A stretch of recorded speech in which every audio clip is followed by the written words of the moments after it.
Fatty fish such as salmon, mackerel, sardines, and tuna are excellent sources of omega-3 fatty acids, particularly EPA and DHA. These essential fats play a crucial role in brain health by reducing inflammation and supporting the structure of brain cells. Research shows that people who regularly consume fatty fish are less likely to suffer from depression. Omega-3 fatty acids are thought to influence mood-regulating neurotransmitters such as serotonin and dopamine. They also help maintain the fluidity of cell membranes in the brain, allowing efficient communication between nerve cells. Several studies have found that increasing omega-3 intake can significantly reduce symptoms in people with mild to moderate depression.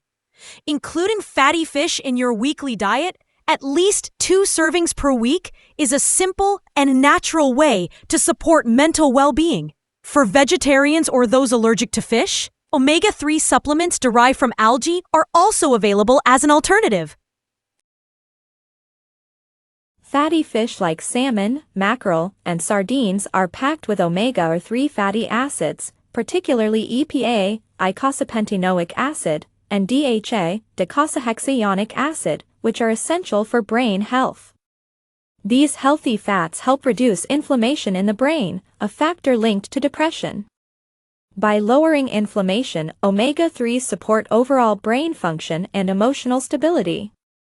Omega-3s also influence the production and function of neurotransmitters such as serotonin and dopamine, which are chemicals that regulate mood.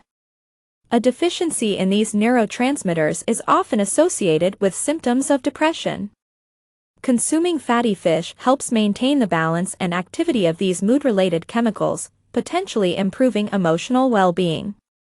Research suggests that people who eat fatty fish regularly have a lower risk of developing depression. For individuals already experiencing depression, omega-3 supplementation or a diet rich in fatty fish may help reduce symptoms and improve treatment outcomes, especially when combined with other lifestyle changes and therapies.